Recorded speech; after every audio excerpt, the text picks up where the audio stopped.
एक के बाद एक उदाहरण इस बात को साबित करते हैं कि पुनर्जन्म होता है। आत्मा का सफर जारी रहता है।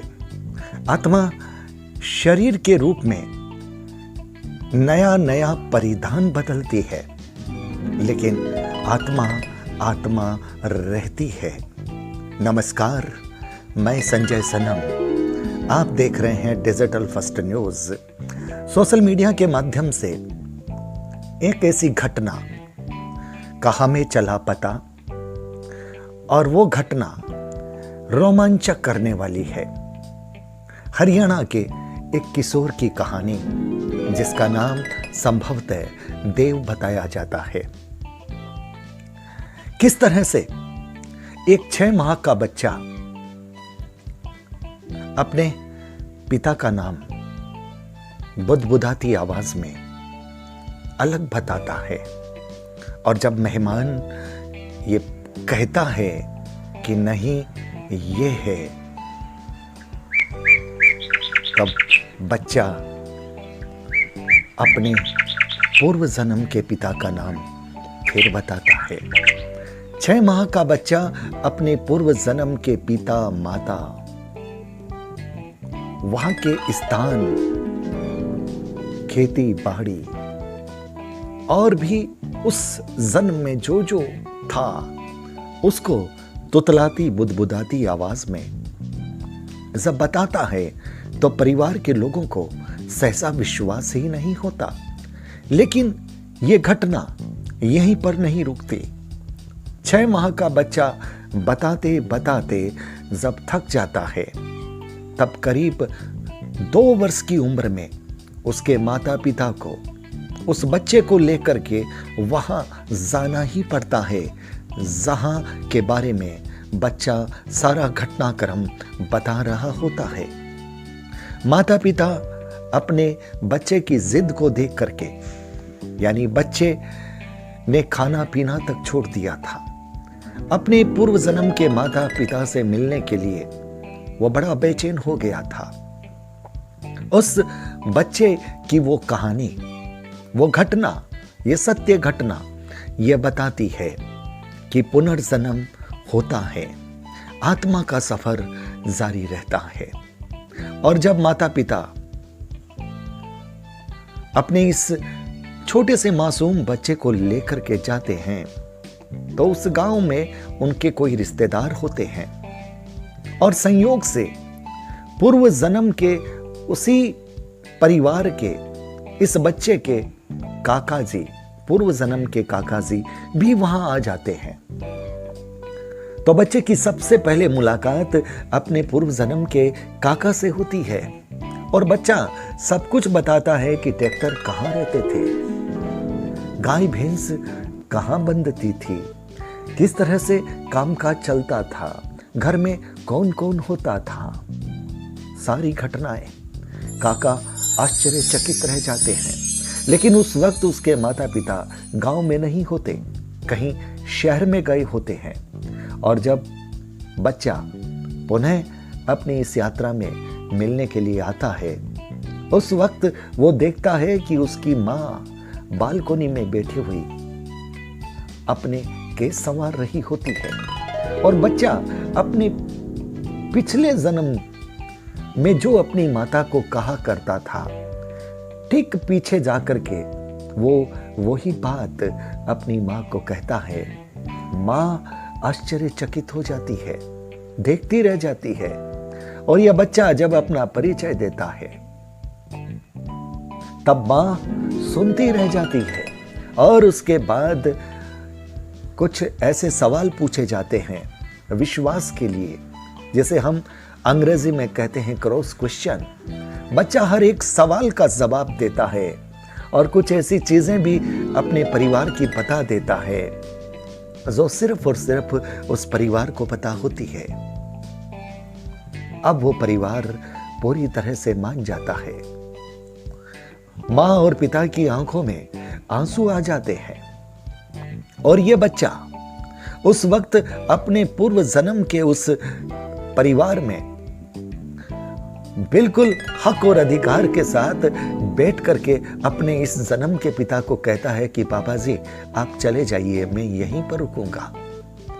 और जब बच्चा अपने इस जन्म के माता पिता से ये बात कहता है तो इस जन्म के माता पिता के पैरों के नीचे से जमीन खिसक जाती है। ऐसा लगता है जैसे धड़कनें रुक सी गई है। माता पिता की आंखों में आंसू आ जाते हैं, लेकिन दाद देनी होगी। पिछले जन्म के पिता इस पूरे भावनात्मक माहौल को संभाल लेते हैं और अपने ही पुत्र को यह कहते हैं कि बेटा अब वो घर भी तेरा है, ये घर भी तेरा है, दोनों घरों पर अधिकार है, क्योंकि तेरा ये जन्म अब इस घर में हुआ है, इसलिए तुमको अपने इस जन्म के माता पिता को बिल्कुल नहीं भूलना चाहिए। इनका तुम पर पहला अधिकार बनता है। बाकी तुम्हारा जब भी मन हो तुम यहां आते रहो, हम तुमसे मिलते रहेंगे। पिता की आंखों में भी अश्रु रहते हैं। कोई बाप अपने पूर्व जन्म के बेटे को, जो कि इस घर में रहना चाहता है, कितना कठोर होकर के ये कहना पड़ता होगा कि बेटा इस जन्म के अधिकारी माता पिता तुम्हारे ये ही हैं और तुम्हें सबसे पहले सम्मान इनको देना होगा।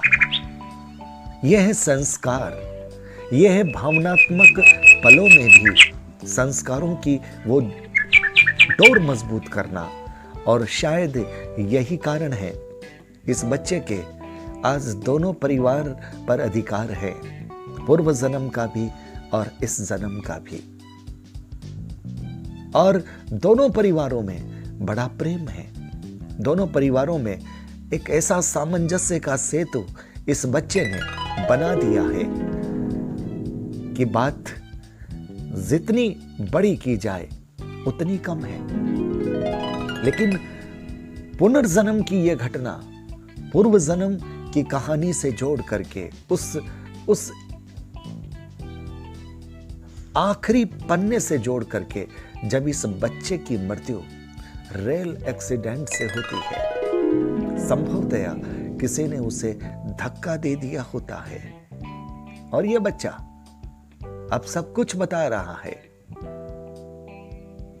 और बचपन से ही उसके मुंह से अपने पूर्व जन्म के पिता का नाम मेहमान के सामने निकला था और वहीं से वो बात शुरू हो जाती है। फिर आसपास के लोग कुछ न कुछ लालच देकर के बच्चे को खोद खोद करके पूछने लगते हैं कि और क्या देखा, और कौन थे, क्या क्या होता था।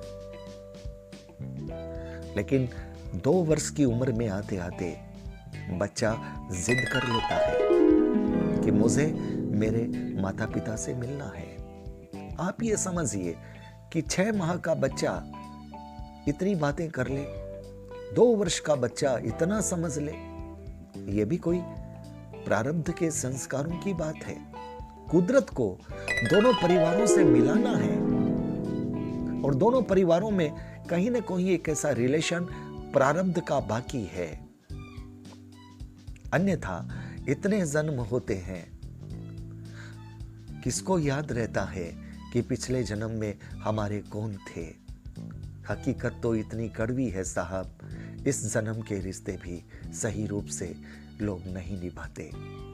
लेकिन कुछ आत्माएं ऐसी आती है जो पिछले जन्म के रिश्ते को इतना याद रख पाती है, अपनी स्मृति पटल पर इतना अंकित कर पाती है कि वो इस जन्म और पूर्व जन्म दोनों के बीच में एक ऐसा तार जोड़ देती है और वो ये गवाही देते हैं कि आत्मा का सफर जारी रहता है, रुकता नहीं। शरीर का सफर एक जन्म में खत्म हो जाता है, लेकिन आत्मा शरीर को कपड़ों की तरह बदलती है। इसलिए आत्मा अजर अमर कही जाती है।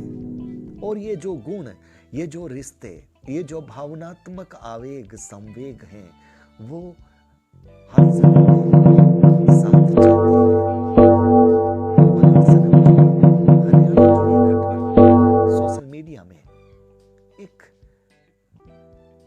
पोस्ट या यूट्यूब के माध्यम से हमें पता चले। हम सोशल मीडिया का शुक्रिया अदा करते हैं। वहां से हमने जो कुछ जाना, बस उसी को हमने आप तक पहुंचाने की कोशिश की है। वीडियो को लाइक कीजिएगा, शेयर कीजिएगा। चैनल पर अगर बेल बटन को दबा दीजिएगा। हम इन दोनों परिवारों के प्रति शुभकामनाएं, सोशल मीडिया के प्रति हार्दिक आभार ज्ञापित करते हैं।